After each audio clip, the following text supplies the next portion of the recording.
This video is very different from any of the other videos I've made about arthritis, joint health, and joint replacement surgeries. So if you haven't watched any of my other videos, please just spend a couple of minutes watching this one too, because I'm going to explain something to you here that is absolutely vital for you to know so that you can make the right decisions. Welcome to Shapefixer. I'm Andrew. I'm a nutritionist. I'm a sports coach, and I had really bad hip osteoarthritis, was advised to have a hip replacement and did not, and I healed it with diet, with exercise, with rest, and following the right protocols.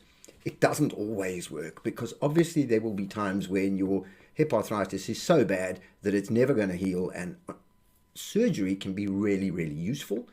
But there are a lot of cases of people having their joints replaced, whether it's the knees or the hips, when they didn't need to. And in this video, I'm going to explain why it happens. And I have found a couple of studies, and here's one in BMC Musculoskeletal Disorders Journal called Absence of Pain in Subjects with Advanced Radiographic Knee Osteoarthritis. So this one in particular is a study into knees. There are others. I'm going to link this one and a couple of others in the notes down below this video, so you can go into the actual study if you really want to see what they were talking about. And this includes discs, vertebral spinal discs as well. There's a lot of people get surgery on their spine. And what is this all about? So tell me if you recognize this story. You have pain in a joint. You go to the doctor. The doctor immediately calls for an x-ray, or maybe a scan.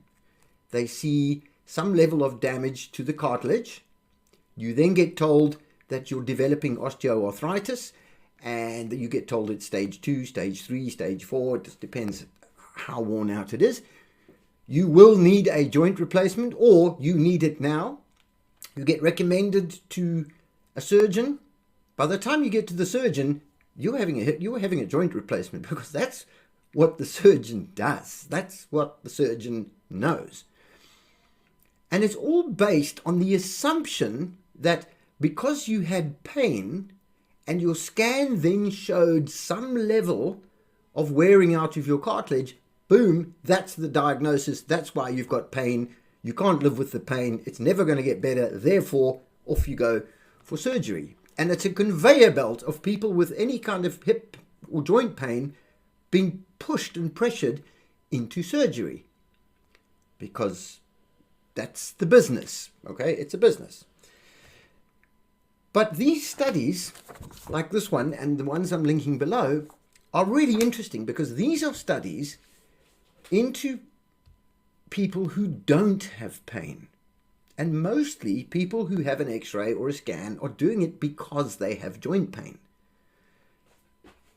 Studies in groups of people who do not have pain also show a level of wearing down of cartilage, whether that's your back, your hip, your knee, any other joint, because your cartilage is getting worn down all the time. It's at a friction point in a joint, it's getting rubbed all the time, and it rubs down. Fortunately, it gets repaired on a regular basis. And if you want to know how that works, or you've been told cartilage can't repair, video down below explaining how cartilage actually works and about the structure of your joint, and of course it repairs on a constant basis. The problem comes when the rate of repair slows down. Maybe you're sick, maybe you're on medications, maybe your food is bad and you have too much inflammation, or maybe you're just getting older and everything is slowing down. So when the repairing process slows down, or the wearing down process gets worse because of excessive incorrect exercise or muscle imbalances, and it gets out of equilibrium, and then it's a one-way street, which you can arrest and reverse by changing your habits. Okay. That's out of the way now. But these studies with these big groups of people, thousands of people with no pain, that are showing degradation and damage right up to level 4, which is when, according to the grading system, you shouldn't be able to walk and you're in desperate need of a joint replacement. There are even people, up to 30% of the people in some of these studies, who were level 4 on the scans and had no pain and no problems. So if so many people have worn out cartilage but don't have any pain, and you do have pain, and you go for a scan and, oh, your cartilage is wearing down, that doesn't mean that the pain is because your cartilage is wearing down. Because a lot of people have cartilage wearing down and they don't have pain. So you could very well just have pain from some other thing. You with me? So you might have a labral tear, you might have a ligament, some ligament damage, or an inflamed tendon, or your hip joint, your hips might be out of alignment, causing pain in your hip area. Whatever it is, you go and have a scan, and the first thing they look at is your cartilage, and if your cartilage looks like it's a bit worn down, nobody pays any more attention, and you get sent off to the surgeon to discuss the implications of a joint replacement. That is the problem. So go and have a look at these things and understand these things. So if you do have pain in a joint, and you are having trouble walking, and you've got a limp, and you go for a scan, and you get told you need a joint replacement, be sure that that is the correct diagnosis and that your pain is not actually maybe something else. And it's difficult for you to be sure when you have experts, doctors, surgeons looking at your scans. You need to get a second opinion and a third opinion. Now, going to another surgeon is not a second opinion. It's the same opinion twice, because they have learned the same thing and they understand the same thing and they know the same thing. You need to go and speak to a good sports physiotherapist, for example, or there are any number of people who study joints and will give you some kind of medical advice, and read up on it. YouTube's full of videos from people who know what they're talking about. Obviously, a lot of people who don't, so there's a bit of filtering there for you to do. But there are so many things you can try first, and your pain will just go away, and then you're fine. You can change your lifestyle, change your diet, change your exercise, and you can fix most of those things anyway, whether it's cartilage, ligaments, a minor labral tear. But you can ask your doctors, you can say, can you check for a labral tear? Can you check the soft tissues, not just the bones? Can you look at my ligaments and my tendons and make sure there isn't another injury there that you can fix first, and it might solve your whole problem. So you don't have to have a joint replacement just because you can see that the cartilage is wearing down. Cartilage can wear down and it can grow back.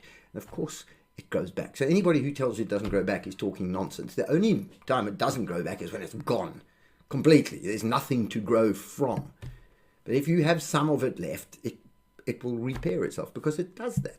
Your cartilage cells produce collagen into the joint to increase the padding, which is the layer of collagen that forms the suspension or the impact absorbing aspect of your joint. Okay, you can repair. A lot of people have no pain whatsoever, and it looks like they have osteoarthritis, but they don't really. It's just normal wear and tear.